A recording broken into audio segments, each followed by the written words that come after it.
What's happening, guys? Venomous here. I got a brand new OTGT right now. This time I'm talking about The World Ends With You for the Nintendo DS. This game really surprised me, okay, because honestly, when I first heard about this game, I did not think that something kind of like an RPG, coming from Square Enix, would really utilize the DS's dual screen or the touch screen all that well. And from seeing the footage that I saw on different gaming websites and on TV and stuff, I was a little bit kind of questioning of how really good this game was compared to what everybody was saying. So when I actually got hands-on time with it and I got the game in my hand, I started playing, I really fell in love with how the actual game plays, and I love the story. One of the big highlights that almost of any Square Enix game is pretty much the story.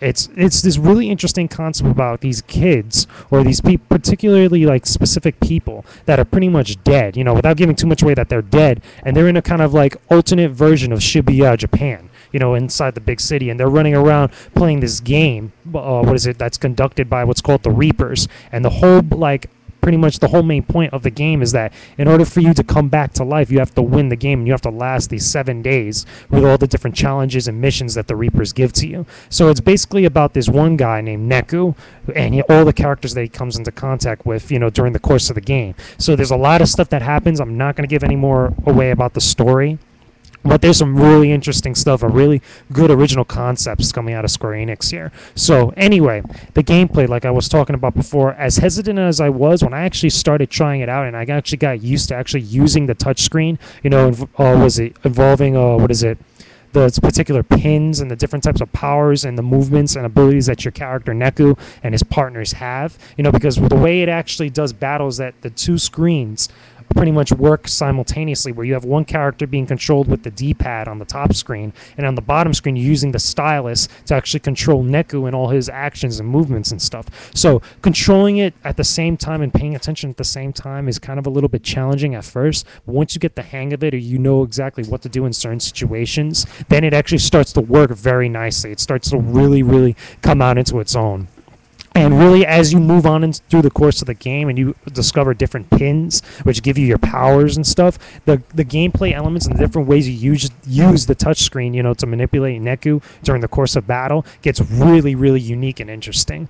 I'm just going to leave it at that. But anyway, besides that, one of the best things that I always thought that was really cool about this game is the kind of interactivity with it when you're not actually playing the game. One of the cool things about this is that when you actually stop playing the game, once you reach a certain point during the course of the story, you get this item or this ability that when you actually turn off your Nintendo DS and you leave it out and you not play the game for a specific amount of time, you actually level up the actual pins that you have equipped onto you. You get what's called PP, or prestige points, or power points, or whatnot.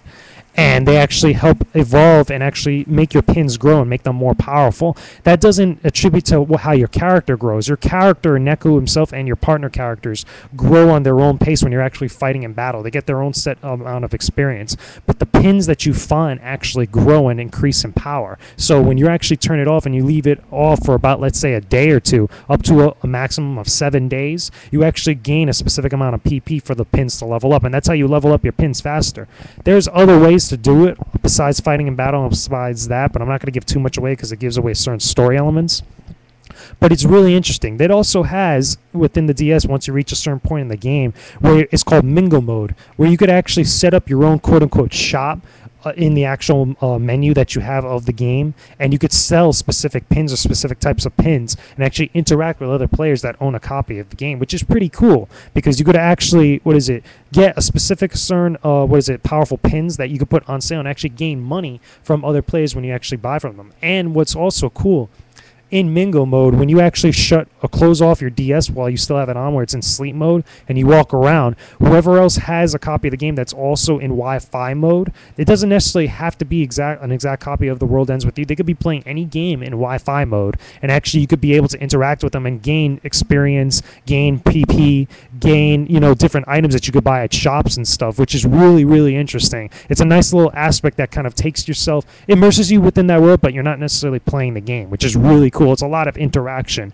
and I love that. To me, that's kind of the future of RPGs, where it kind of has that extra Wi-Fi / multiplayer / other aspect of it that's still part of the game, which is awesome and amazing. It's a really genius concept when you really look at it.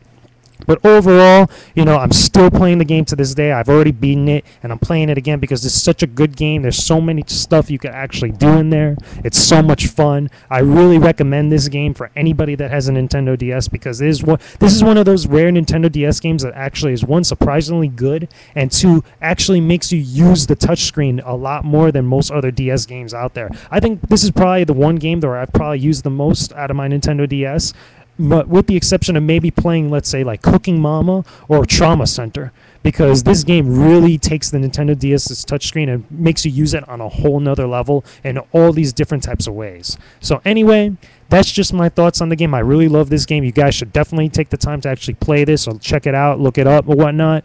Leave your comments and video responses, guys. I don't mind. Just keep it civil. Let me know how you guys feel about this game. Do you guys think that this game should get a sequel or not? If it's good the way it is. Did Square Enix really do a good job with this game? Put it on here in the comments section. I'll talk to you guys again soon. Venomous is out, and that was only the goddamn truth, people.